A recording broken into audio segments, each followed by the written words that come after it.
everybody, it's Jess here with Lush Jess. Thank you so much for watching today for another video. I'm sorry I'm coming to you with wet hair, but it was either do my hair or have time to do this video. And so Mark's about to wake up from a nap, and I thought, let's just get this video done before it happens. So I wanted to talk to you guys about how it's been transitioning the kids to a new school. Oh man, that's like been the most nerve-wracking for this mama's heart, is moving my kids in the middle of the school year, especially my special needs child, Nate, who has autism. So we ended up, David got a job here in Indiana. He accepted it at the end of February. And so we started looking for housing, and the realtor told us, like, there's nothing. Be prepared for this to take months. Like, it's really hard to find a house right now. It's a small town, and the housing market, everything that it is, it's really hard. Well, you guys know, if you've been following us, it happened real fast. So we kind of got it in our heads, like, oh, well, they'll probably get to finish out the school year in Alabama, and then we'll transition them over the summer. And so we'll have a little bit more time. They can finish out the school year, because Nate does have an IEP, which I've had a lot of questions. If you don't have a special needs child, you may not know what it is. I believe some states call it a 504 plan. But an IEP is basically an individualized education plan. It is a legal document that it kind of explains the accommodations that your child is, going to have, and any special things they need. It also says goals that they are going to work towards. It's just a very important document that legally the school is required to provide the accommodations and the things that your child needs. In a public school, they are required to meet your needs. And, it's a state-by-state thing. So the one we have in Alabama has to be redone if we go to another state. Anyway, this is not our first rodeo moving schools. Nate started out in Texas, and then we moved to Georgia, and then we moved to Alabama, and now we're at Indiana. I can't even keep it straight. So, I kind of was like, okay, we can finish out the school year. And well, the things started just moving really fast, and we found a house, and it was ready to go. And we closed on it at the end of March. So the more and more we started thinking about it and praying about it, we realized, this may be a really good thing for them, because we can kind of get them in the school system. We can get them kind of used to the school before summer, so that we're not going into the new year of school completely, I don't know, with the kids, the summer is kind of a space where a lot of nerves, especially with Lucy, a lot of nerves can happen. They're not sure about school starting the next year. There's all that anticipation. And so we thought it might be really easier for them to just jump right into a new school. So we contacted the school that we had heard was really great with special needs, that happened to be a mile down the road from our house. We contacted them, talked to the principal about all of this, and she said, yeah, totally, we'd love to have you. In Indiana, you can choose the school you go to. You don't have to do the one that's zoned for you, which is really nice, but we probably would be zoned for this one because it's literally so close. And so she's like, we'd love to work with you. We do work with special needs. And she told us to call her when we were a week away from moving in. So we closed on our house. We finished up with a kids' school, which their teachers in Alabama were so amazing. Nate grew so much in the past year of being at the school, and Lucy too. We were really sad to leave their teachers. They've been amazing. Thank goodness for Facebook, because we can still keep up with them. But we finished up with their school. We called and I'd already sent them Nate's IEP, so they can kind of look over it and kind of get a feel for the things he is going to need and the type of kid he is. And it tells all kinds about their personality and their strengths and weaknesses. Anyway, so I'd already sent the new school his IEP. When we got to be a week out, we contacted them again. We talked with the principal. We talked with the secretary. I sent them all of their shot records and birth certificates, all the stuff you have to send, when you start school. And so we moved here on Friday. On a Friday, the kids started school on a Monday that same week. So it was kind of a whirlwind. We were just still unpacking when they started school, which when I tell people that, it sounds insane. But honestly, it was the best thing for our kids because they did not have time to be too nervous. It kind of just was a normal week. They finished up school on that Thursday in Alabama. We moved on a Friday, and they got to start their new school on a Monday. So it really just went really well. So the Thursday that they finished up school in Alabama, I had a phone call with Nate's new special education teacher. She told me she was going to call me, and I was like, okay, that'll be great, because it's really hard as a special needs mom to just drop your kid off with somebody new who has no idea about them. I mean, even if you read his IEP, you don't know him. I don't know that you understand like the things he needs, and it just makes me feel better to talk to somebody before I just drop him off. So I was very excited to talk with her. We hit it off, and we talked for over an hour and a half, probably closer to 2 hours. She was amazing, and I just instantly connected with her. And she told me some amazing things about his new school that honestly I was a little bit nervous about. So she told me how very inclusive this school in Indiana is, and that they work as a team, a lot of the teachers. And so he wouldn't necessarily be in a autism classroom, which is what he's been the last few years of his schooling. He's been in an autism or a special needs classroom where all the kids in there have special needs, have autism, and they don't really associate with other kids like the regular standard kids. Now, Nate has tried in the past to go in there. He started out kindergarten in a regular classroom, and that did not go well. It did not last long at all. And then over the years, he's in 3rd grade now. So over the years, they do have it in his IEP that they will try occasionally to go in the regular classroom. But because it wasn't often, it never really went great. He never really connected with other kids, and he just got really distracted, and he was distracting. And so we never really pushed it, and we loved the places he was at, and he did great in the special classroom, and we were fine with that. So she tells me, like, I really think that he's going to do well here. We want to start him in a regular classroom. And I was like, really? Are you sure? And she said that they would definitely be pulling him out and bringing him to a special education classroom as needed. They also had a more, I forget what she calls it. I think she called it an inclusive room, which is basically that type of classroom that he's been used to, where it's all special needs in a room. They don't, it's more kids that need a little bit more attention. And that he could go in there if he needed to, and if, you know, the other classroom didn't work out, that was still an option. But because Nate was so close to actually grade level, like the work he does is grade level, he doesn't get special lessons like he does grade level work, that they really wanted him to start off in a classroom with other kids, like 20 other kids. And I was like, oh, wow. Okay. So he does have an aide that's with him, and he does have special accommodations in terms of he gets to take a break if he needs to. He gets to go to the sensory rooms that they have if he needs to. If they do tests, he gets pulled out and he does those one-on-one. Anything he needs like that, they will make it happen. He doesn't have to stay in there all day, but they just wanted to see how he would do. And they thought because he was so grade level that he would do really well in there.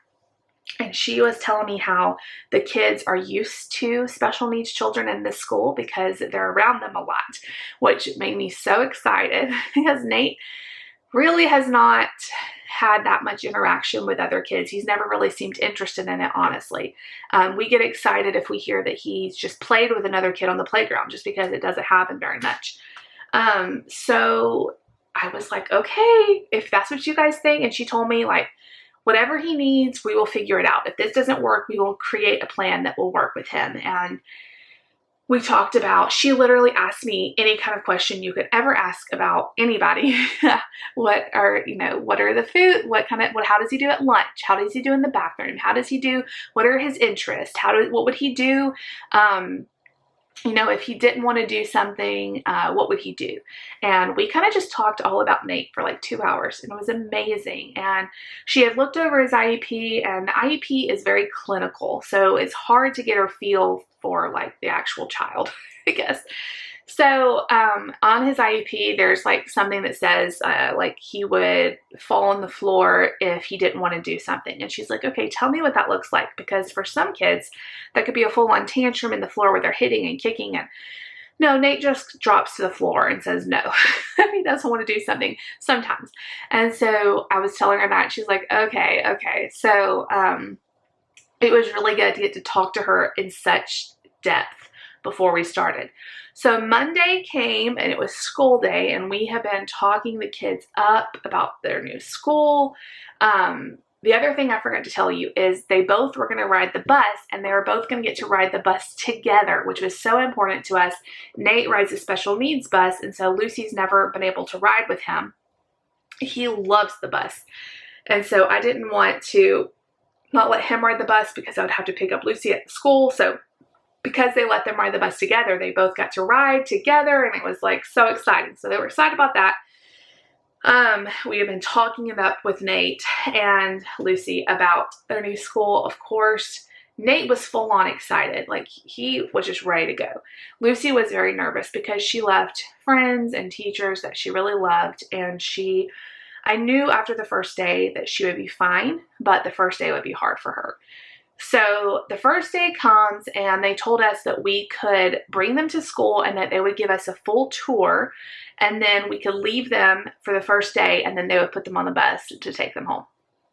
So we show up and they take us around. Everybody was so nice. We got to meet Nate's regular class teacher and all of the kids in there, and they were so nice to Nate. Hey, Nate, hey, buddy. And they're just so friendly to him, which made me feel so good. And then we went to Lucy's class, same thing. The kids in there were so excited to see her. Her teacher is precious. I'm talking precious. I think she's been teaching first grade for like 25 years. Sweetest lady. And it came time for us to leave Lucy, and she, bless her heart, she was scared. And that's a lot. It's a lot on these kids. They've moved a lot. I felt so sad for her. I took her in the classroom, and her teacher was so nice, so sweet.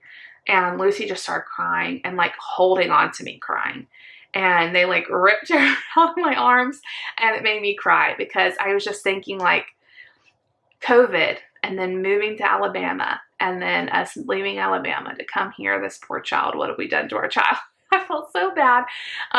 So we left her there crying her eyes out. And then Nate was fine. He was like, bye. You know, he was no problem being left. So we went back home, and I'm like, okay, I hope everybody's okay. And I got a text later that day that said they checked on Lucy, that she was fine and happy and everything. So that made me feel good. And that Nate had done really well and had stayed in the general education classroom all day. And you could have like picked me up off the floor because I could not believe it. So it's been 2 weeks now. And I just had his IEP meeting. So they have to have like a yearly IEP meeting. And since we're new to Indiana, they had to change the Alabama one into Indiana. And so I've been getting little updates throughout the last 2 weeks about how he's doing, which is amazing. But then I got the full IEP meeting today. And so I thought it'd be a great day while it was all fresh on my mind to kind of tell you guys how Nate's doing. But first, let's talk about Lucy. She's a freaking rock star. She's done great. The first day she cried. Other than that, she's gotten on the bus. She's gone to school. She has friends. She loves her teacher. Like, she's doing 100 on her spelling test. I mean, she's just an amazing kid. And they tell me on the bus that she takes care of Nate, and she makes sure that he's, you know, buckled in and all that. It's so sweet. So Nate, they said that he really likes the regular classroom. He does not seem distracted by the other kids. The other kids are very engaging with him. His desk mate, they sit in like little clumps of desks, and his desk mate is a little girl, and she's so sweet with him, and she loves him, and she'll kind of help calm him down if he doesn't want to do something and says, no. She's like, oh, it's okay, Nate, come, let's sit down. And he's doing work. It's not all perfect. I don't want to make it sound like he's sitting there and all of his special needs are now gone, but they're working with him in a regular classroom. He does, he eats lunch in the special education classroom just because he has a peanut allergy. They're really careful with him. And we just thought he would probably eat better if he didn't have a ton of distraction, but eventually, hopefully he can go to the cafeteria and eat. But he's going to the bathroom with the with the regular kids and different things, and they're helping him, like, oh, remember to, you know, dry your hands off or wash your hands. I mean, they're really sweet with him. He has a male teacher in the regular education classroom, and he's receiving instruction from him. He's also receiving instruction from the special education classroom people. They really do a lot of team teaching. And like I said, if he has a test, they pull him out one-on-one. He does get speech therapy, occupational therapy. They have sensory rooms that have like swings and weighted vests and rolly things and all kinds of stuff that you could Google sensory room, you could probably find it, but it's stuff that kind of help if he needs to take a break. He can go in there with them.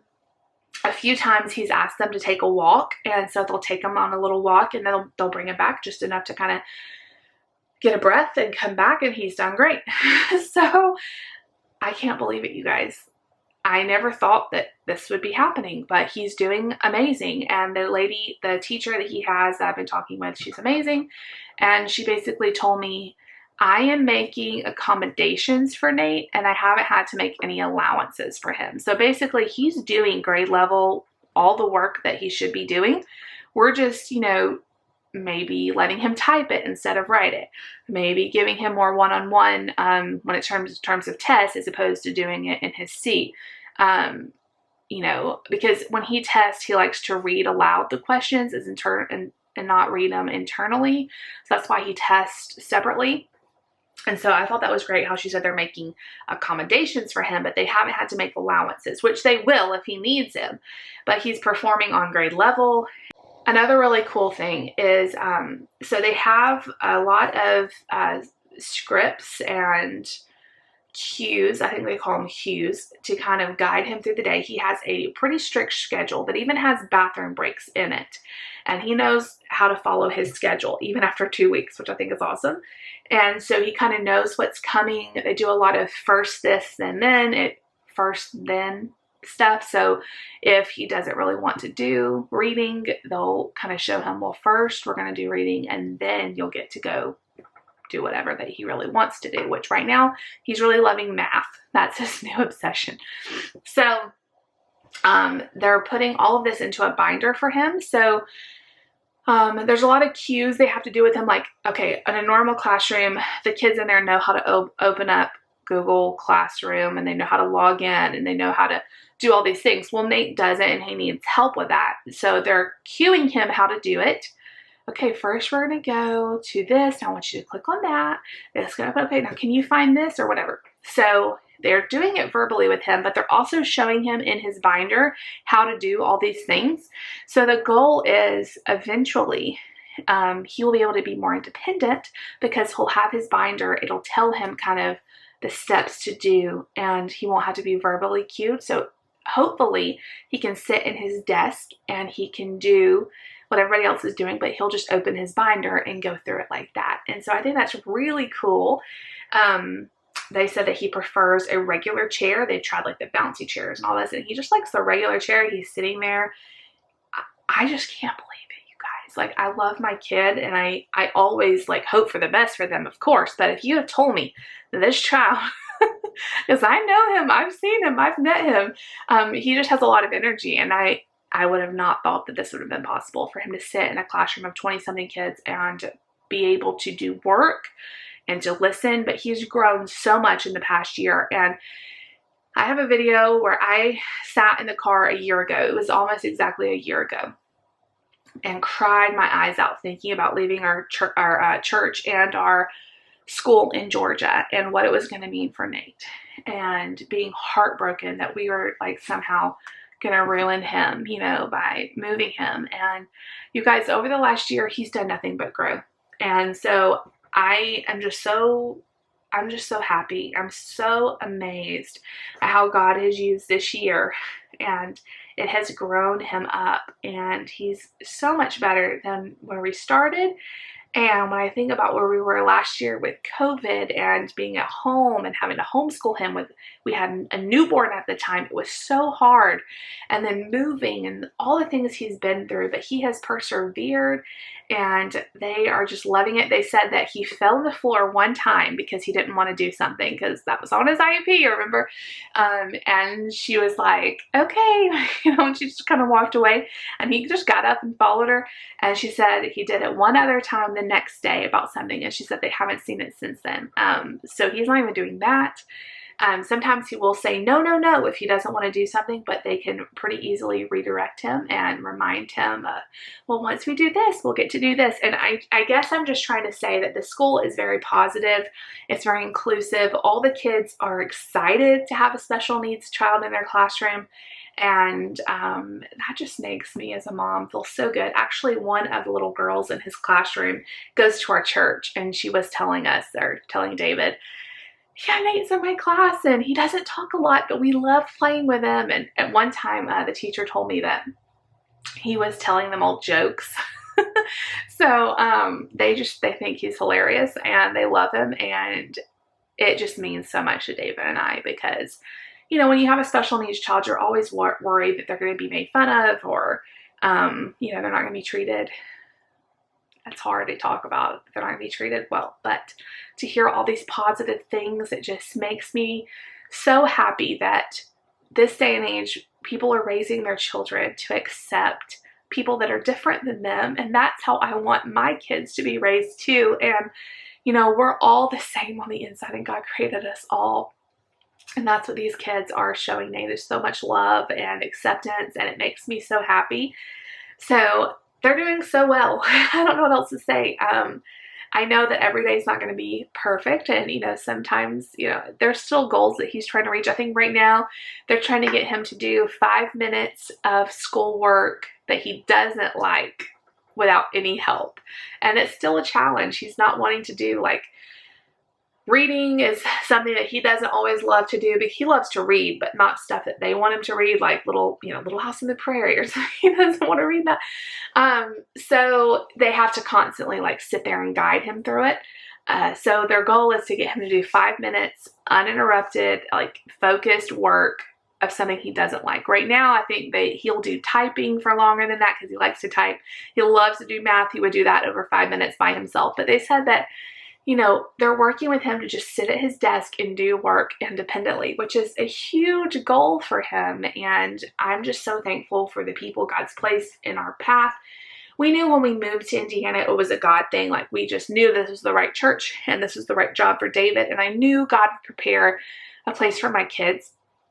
This has just exceeded every expectation. And I'm so grateful for every teacher that's come before. You know, Nate's learning path, his kindergarten teacher, his preschool teachers, his first grade teacher, second grade, all of it, because they've all led us to this point, and I'm just so grateful right now. So that's how everything's going. We have 5 more weeks of school, so hopefully over the summer we can still make progress and then go into, he'll be in 4th grade next year. I remember when I was in 4th grade, it's crazy how I now have a kid in 4th grade. He'll be in 4th grade, Lucy will be in 2nd, and hopefully they will just continue to do well. And I'm so excited. It's just amazing. So I know you guys were thinking about them, and I appreciate all the prayers and well wishes. I never had to switch schools as a little child like this, and they've both been so strong and so brave. I'm so proud of them. So that is it for today, you guys. If you have any questions, let me know. Maybe I can do more videos on IEPs and stuff. IEPs are something that over the years have been very hard for me because you go into these meetings and basically they tell you everything that's wrong with your kid and what they're not doing. And they have to some extent because they have to tell you what they're going to do to help them and the accommodations they can do. And but as a parent to sit there and then say, okay, well, here's grade level and here's where your kid is. You know, I've had to be in those meetings, and the meetings where he's in a regular kindergarten classroom and they look at you and say, he can't, like, we've got to have something else. And I've broken down and cried my eyes out in IEP meetings. but to have one that's so positive, and like I said, it's not perfect. He still has very, big goals to reach. But he's doing so much more than even I thought he could do, and I'm so excited. So I hope you guys enjoyed this video. If you did, make sure you give it a big thumbs up. Let me know if you have any questions, and please subscribe if you're new. I'll see you guys later. Bye.